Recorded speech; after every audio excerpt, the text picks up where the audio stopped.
Hi folks, this is Kenny from Sales Haven. As you know, I host a whole variety of different videos and events. This evening, I'm fortunate enough to have the Sales and Marketing Director of Morellis Ice Cream, Northern Ireland's favourite ice cream manufacturer. Also, Daniela is the author of a family book that she's also written. Daniela, thank you very much for having us, for obviously coming along and giving us your time this evening. It's not often we have someone of your stature along to tell us a little bit more about yourself. So at this stage, Daniela, I'm going to ask you a few questions. I will remain quiet and just let you give the public your views. So at this stage, Daniela, tell us a little bit more about you, about where you came from, how you got into sales, and obviously about the company. Okay. Got into sales by accident, really, Kenley. I set out, I really wanted to be a journalist when I was at school.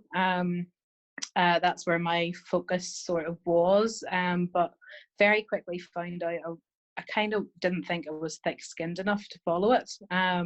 Although I had a flair for writing, I loved writing, but mainly sort of factual stuff and human interest kind of things. So my brother actually went to Cardiff, did his business degree, and it was his sort of dream to do the wholesale side of the business. I had no intentions of coming into the business at all, but after that I sort of found myself there. Joined the business when I was about 16 properly. We all had an apprenticeship in the shop first. Probably pulled my first poke when I was about 9. We were all given that apprenticeship. So, but you know what? It was a real education. Working in the shop as a kid, I loved it. It was great crack. It was sort of. I was the youngest of a family of 5. There's a big gap between me and my eldest brother. There's about 19 years between us. Wow. So I think when it got to me, they kind of thought, let her run on and do what she wants kind of thing. They'd given up by that stage. So I was quite lucky. I had a great childhood. We grew up in Portrush in the shop, Barry's obviously across the road. So every kid's dream, really. So when I was about 16, fell into the family business, started in sales. I remember going for my driving test when I was 19, passed my driving test on the Friday, had a car by the Monday, and my dad had me away down to Dublin selling on the following week myself. Brilliant. So a baptism of fire, but a great education, as I say. And I took a brief sabbatical, or the head stagger, to go and try something new. I went to sell cars for a couple of years, into another family business in Bushmills called Halliday Citroen. And you know what? That was the best thing I could have ever done. It taught me a whole lot about sales, and I think it gave me a good foundation for what I do now. Brilliant. So that's basically how it happened. So it was a complete accident. Yeah, well, I mean, all of us kind of have the family business in our hearts, if you know what I mean. So it was more a sort of a natural thing. Like, we were quite lucky. Our parents, although it's a very famous family business, but our parents never forced us into it. We had to want to do it, you know. Yeah. But and at that stage, I did want to do it, and you know, I could see the attraction. And I think that makes a good salesperson as well. You know, the want to do something, the belief in a product. Yeah. And quite often, salespeople, you know, the one of two things: they believe in the product so much that they do really, really well, or they're just simply there to make money. And that becomes a little bit more difficult for salespeople when they're in the industry. Talk to me a little bit more about the family business, because before we just went sort of live there, you're talking to me about the book. So obviously you're an author. So tell the guys a little bit more about that. Well, basically, it was to document our family story. The story of our family is quite. It's like a bit of a topsy-turvy tale, if you know what I mean. It was all sort of when World War II broke out. My grandfather had sort of not long got to Ireland. He didn't have the good sense to naturalise himself, so he wasn't a British citizen. So he was actually interned. The police knocked at his door in Portstewart, took him to Crumlin Road Jail, and that was the last of him for about 6 years. He was actually sent to the Isle of Man. So, wow. lots of stuff happened, and I knew that there was an opportunity there to get my dad and his two brothers to sit down and tell me everything that happened, because I wanted it down on paper for my kids and for my sisters and brothers' kids to know exactly what happened and when it happened. So it's nice to have that. And there was, another few things that happened that were just complete flukes, and we're all lucky to be here. So there's a sense of that as well. And we had a great celebration when we had our centenary. So that sort of is a lovely memory to have along with the book. So yeah, I enjoy the writing. Yeah, it's certainly, the family name, and obviously most people will agree with me, the family name is certainly a part of the history of this country now. So it's amazing for you to have that book written down.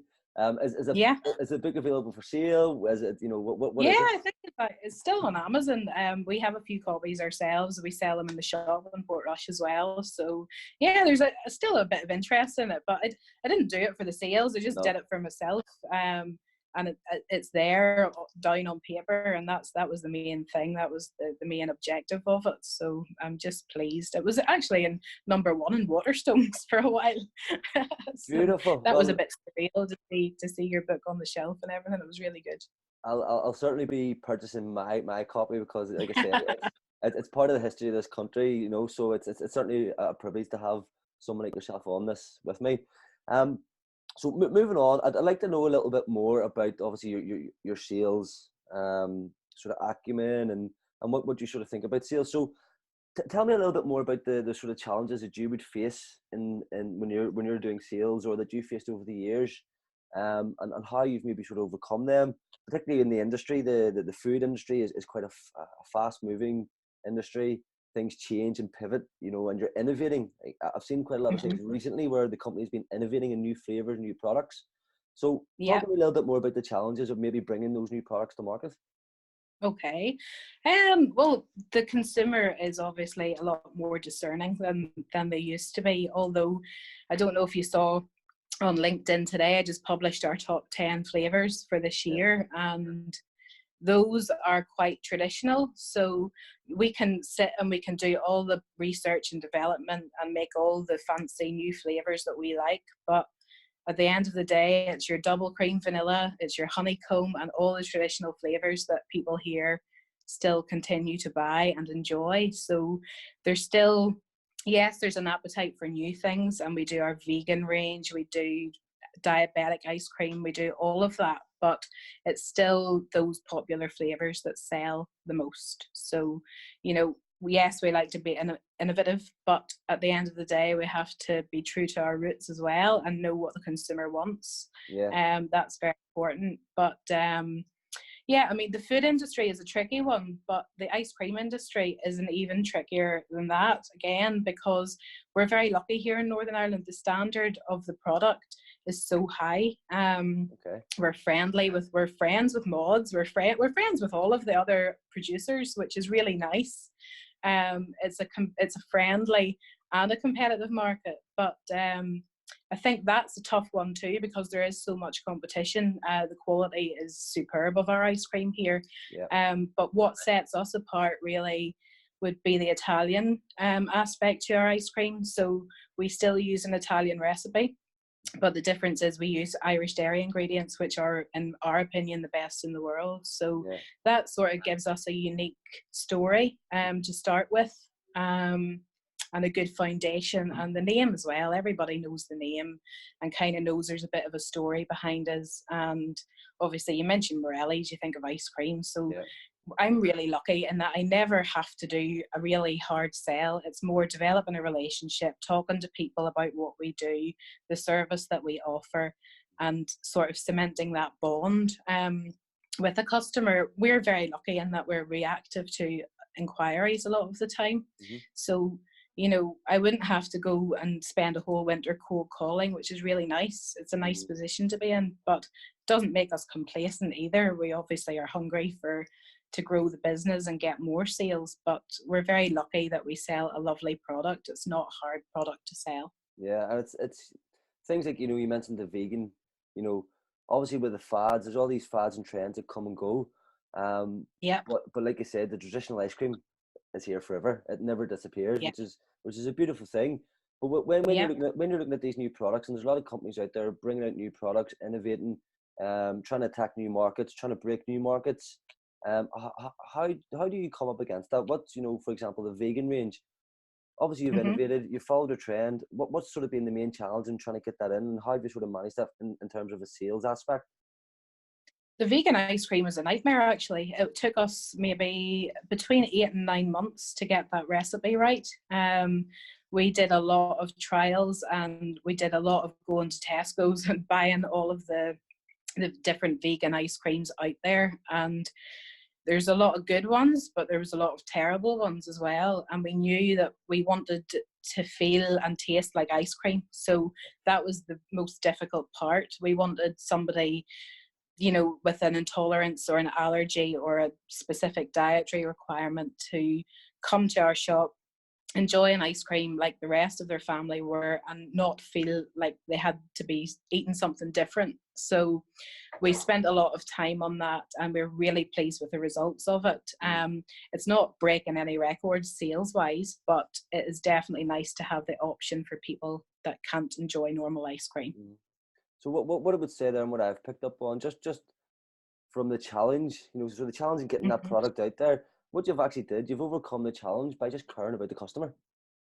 Yeah, Do you know what I exactly. mean? That's it. So Yeah. you've just put the passion, you understand what the customer wants, you understand what the Hmm. customer needs. So you've actually overcome the challenge of putting that product onto the shelves by just saying, well, let's make this product for the customer, not for us, not for sales, not for anything else, but for the customer. So that's, again, that shows that, when you care about the product, when you care about what you're doing, Hmm. that it sells itself. So yeah, it's very, very interesting to hear that. Um, so that's sort of the challenges that you face in sales. Okay. Not many people in sales who are maybe fall into sales would have a favorite part of sales. But what would you say would be your favorite part in sales?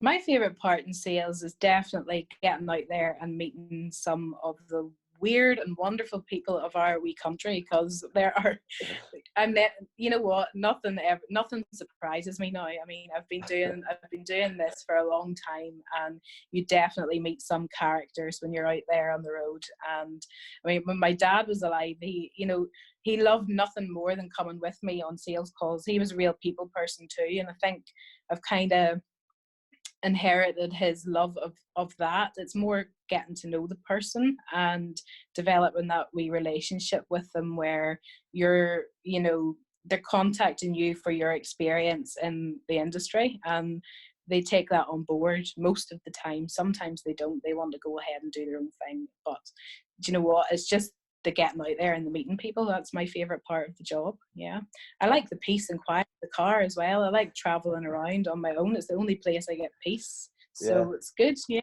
So when you're in the car, again, that's probably another favorite part of mine is, being in the car and taking the time to listen to something, whether it's a bit of Hmm. music or whether that's a bit Yeah. of, some audible. Do you have any audiobooks that you listen to when you're on the road?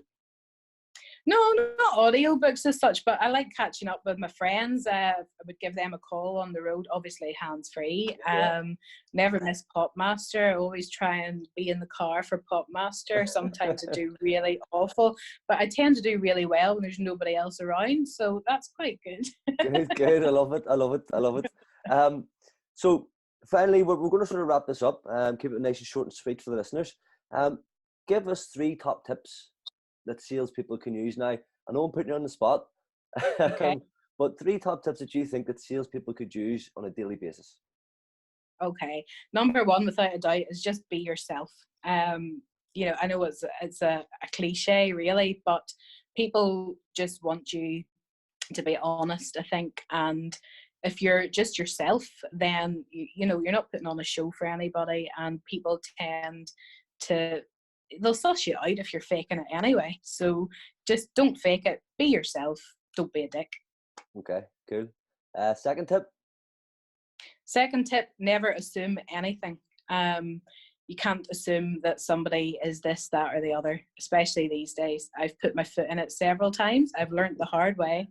You listen, you have to listen. A good salesperson listens. Okay. That's my number 2 top tip. And number 3. Number 3, never be afraid to ask for the business. The worst that you can get is a no. If you get a no, move on, try somebody else, but don't be afraid to ask for the business. Excellent. Fantastic 3 top tips, I would say. Daniela, if you just stay on, I'm going to have a chat with you after. But in the meantime, Okay. folks, thank you so much for listening. And Daniela, thank you very much for providing us with some of your valuable time. Thank you. Thanks, Kenny.